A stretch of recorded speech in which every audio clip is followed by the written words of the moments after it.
ආයිබෝවන් අපි අද මුලින්ම රෙදි පින්තාරු කරන ආකාරය ගැන බලමු. රෙදි පින්තාරු කරනකොට අපි මුලින්ම හොඳ පේන්ට් වර්ගයක් තෝරා ගන්න ඕනේ. මම නම් පාවිච්චි කරන්නේ කැමල් කියන පේන්ට් එක. මෙන්න මේ කැමල් කියන ෆැබ්‍රික් පේන්ට් එක තමයි මම පාවිච්චි කරන්නේ. මේකෙන් මේ තීන්ත වලින් කිසිම තීන්ත වලට අපි ආලේප කරාට පස්සේ ඒ රූපෙට කිසිම හානියක් වෙන්නේ නැහැ. ඒ නිසා තමයි මම මේ කැමල් එක පාවිච්චි කරන්නේ. ඊට අමතරව අපිට පින්සලුත් ඕනේ. අපි පින්සල් තෝරා ගැනීමේදී මෙන්න මේ වගේ පින්සල් වර්ග තියෙනවා නම් අපිට පුළුවන් අපේ ඒ අදාළ කටයුත්ත කරගන්න. මේ හීනි පින්සලක් තියෙන්න ඕනේ. ඊළඟට මේ වගේ මහත පින්සලක් තියෙන්න ඕනේ. මේකත් අපිට අවශ්‍ය වෙනවා. අපිට එක එක වර්ග පින්සල් තියෙනවා. ඇපල් එකෙන් තමයි හොඳම පින්සල් තියෙන්නේ. මම නම් මේ වර්ගයක් තමයි මම මේ අරගෙන තියෙන්නේ. ඊළඟට අපි බලමු කොහොමද මේ ෆැබ්‍රික් පේන්ට් එක කරගන්නේ කියලා. මුලින්ම කොටන් මික්ස් රෙද්දක් ගන්න. මම නම් මේ අරගෙන තියෙන්නේ පොප්ලින් රෙද්ද. පොප්ලින් රෙද්දක් අරගෙන මේ වගේ මේසේ මත තියලා අපි හොඳට මේක රැඳි ඇරලා මෙන්න තියාගන්න ඕනේ. ඊළඟට අපි මෙන්න මේ වගේ රූපයක් තෝරගන්න.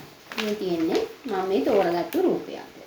ඊළඟට අපි ඒ රූපය මෙන්න මේ රෙද්ද මත තියලා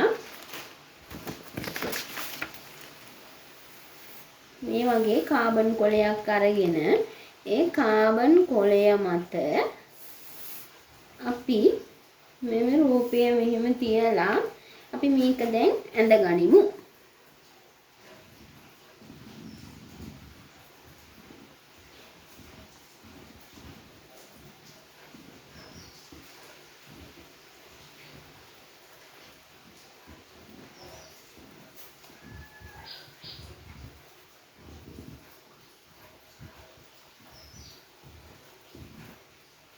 මේ ආකාරයට අපි රූපය පිටපත් කරගනිමු.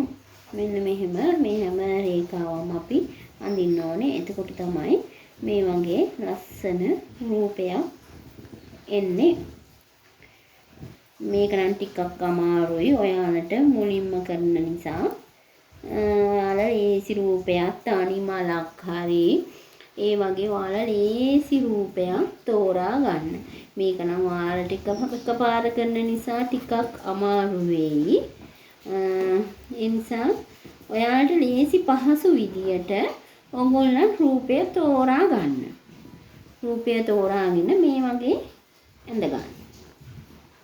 මම මේ වගේ ඒවා නම් මම ගොඩාක් ඔය සාරි පින්තාරු වලට ඒකට මේකට ඇඳලා මට හරි පුරුදුයි. ඒ නිසා එක සැරේටම මේ වගේ රූපයකට ගියොත් ටිකක් අමාරු වෙන්නත් පුළුවන්. ඒ වුණත් ඉතින් කරලා බලන්න.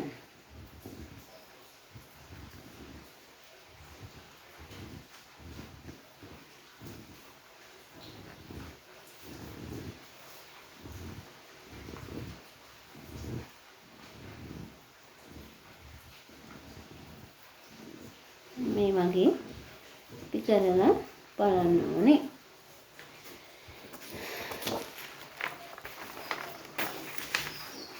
මෙන්න බලන්න මේ ආකාරයට තමයි අපිට දැන් මේ සමනලය පිටපත් වෙන්නේ. අපි ඊළඟට මෙන්න මේ ෆැබ්‍රික් පේන්ට් එක මේ ගන්නවා. අරගෙන මේ තියෙන පොඩිම පින්සල භාවිතා කරලා මෙන්න මෙහෙම මේකේ වටේ ඇඳ ගන්න ඕන. අවුට්ලයින් එක මේ වටේ ඇඳ ගන්න. මෙන්න මේ ආකාරයට ඇඳ ගන්න.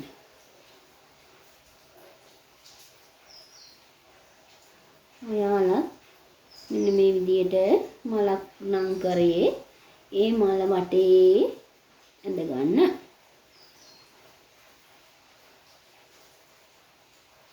මෙහෙම මේ වගේ ලස්සනට ඔයාලගේ රූපේ මේ වගේ ඇඳ. මෙන්න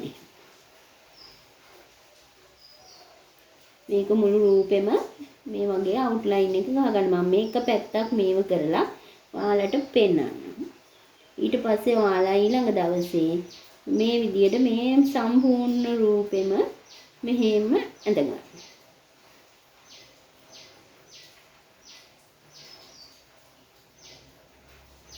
මේ ආකාරයට ඇඳගන්න. දැන් මේ අත තීන්ත ගා ගන්න හැටි ඔන්න මම දැන් ඔයාලට පෙන්නන්න. මෙන්න මෙහෙම කොටසින් කොටස මෙහෙම ගාගන්න. මේ වගේ කොටසින් කොටස අපිට මෙහෙම ගාගත්තම හරිම ලේසි. මේ තීන්ත එක මේ කැමල් තීන්ත එක මාර පහසුයි අපිට පේන්ට් කරනකොට. කිසිම තද ගතියක් නැහැ. මේ ආකාරයට මේ සමනලයාගේ තටු වල ගාගන්න. මේ වගේ වෙන් කර මෙහෙම ගාගන්න. මේ ආකාරයට ඔයාලා ගාගන්න. ඊට පස්සේ අපි මේ සමනලයා මේ වගේ ඔයාලගේ රූපෙත් ඔයාලා සම්පූර්ණම මේ වගේ සුදු පාටින් පාට කරගන්න. අපි ඊළඟ කොටස ඊළඟ වීඩියෝ එකෙන් හමු වෙමු. අයබෝවන්.